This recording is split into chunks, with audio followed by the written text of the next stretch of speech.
When off-roading, a water crossing, for me, is the icing on the cake.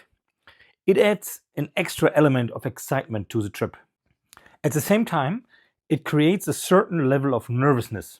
The potentially disastrous consequences, if things go wrong, are creating some anxiety. If you want to learn how to safely cross a river without destroying your car, then this video is for you. Hello and welcome back to Sandfire Overland. Today in this video I would like to share with you how to safely cross waters when doing off-road driving. And I'm of course not talking about running through some puddles on a dirt road or something like this. I'm talking about serious water crossings like this one behind me, which is a few hundred meters long. And although I expect it not to be too deep, you can never be sure and it needs to be checked out, but I'll come back to that later. By watching this video, you will learn a number of essential points. First of all, how to prepare your vehicle for water crossings. Secondly, once you are at a crossing, how to get ready for it. Third, how actually to drive the crossing. And fourth, 6 things you should never do during a crossing. The first thing I find important when going off-roading and also doing water crossings is the choice of tires. We always use all-terrain tires from BF Goodrich. I don't know if they are better or worse than others because we have always used BF Goodrich, and since they have always served us well, we never consider changing them. Please do not go off-roading with normal highway tires, like the one on this Toyota 79 series. These kind of tires are not strong enough. Invest in good quality all-terrain or mud-terrain tires. So the second thing I really recommend is a snorkel.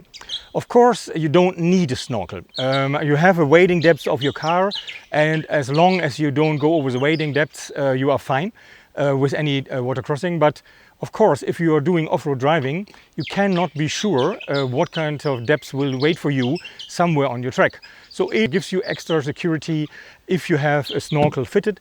The snorkel will make sure that the engine doesn't suck in any water because it raises the air intake of the engine to a higher level, and therefore you are safe to drive even beyond the wading depths of your car usually.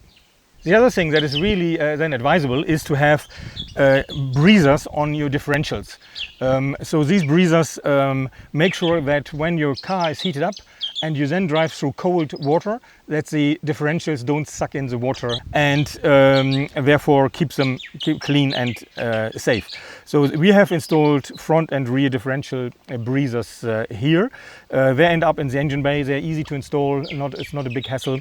You can actually do it yourself if you're a little bit a handyman or handywoman. I think it could also be advisable to have your gearbox fitted with breathers. We haven't done it yet, but I think it's certainly something we should do in the future.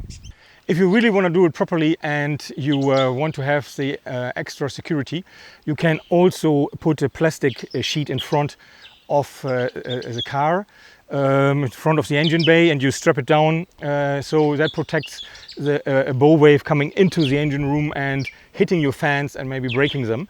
I think that is certainly something that could happen. In this case, the car has been cooled down and I think it will not be a big issue. Before crossing the water, reduce your tire pressure to about 25 psi or 1.7 bar, or even less if the bottom is very soft.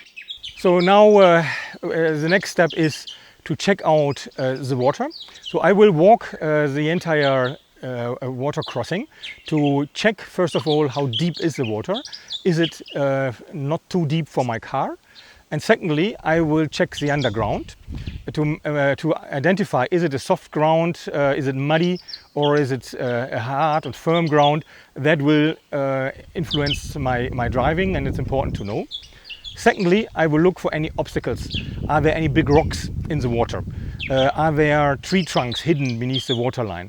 These could be serious obstacles that could cause quite some trouble, so it's always good to check it out beforehand. Even if I know the water crossing, I will recheck it every time I come there because things can change.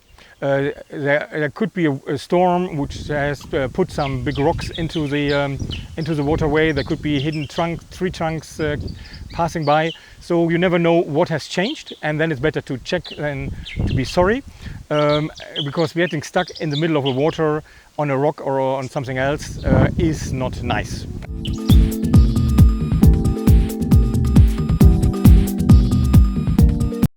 Before you enter the water, make sure you have your seatbelt fastened.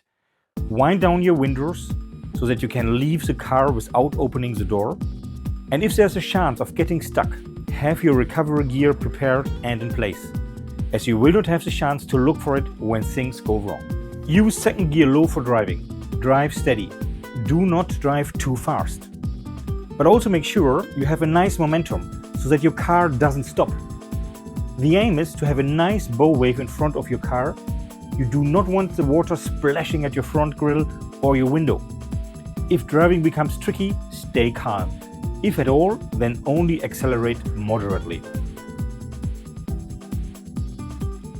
During this video, you have heard a lot about things you should do when trying to cross a river. But nearly as important as the things you should do are the things you should never do. First of all, do not enter a fast-flowing river. This is often underestimated. A fast-flowing river can easily sweep your car away.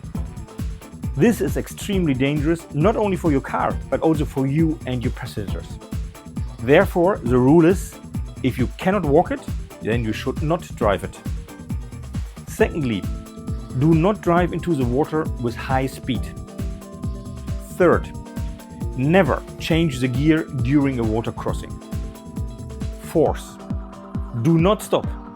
If you stop, water will enter your car much faster and you might get stuck. Number 5, never open the doors.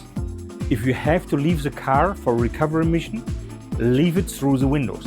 Otherwise, your car will be flooded in no time. Number 6, do not turn the engine off. If you do that, water will flow via the exhaust into your engine. Thank you very much for watching this video. If you like this one, you might also like some of our other videos, like the one shown on the bottom right.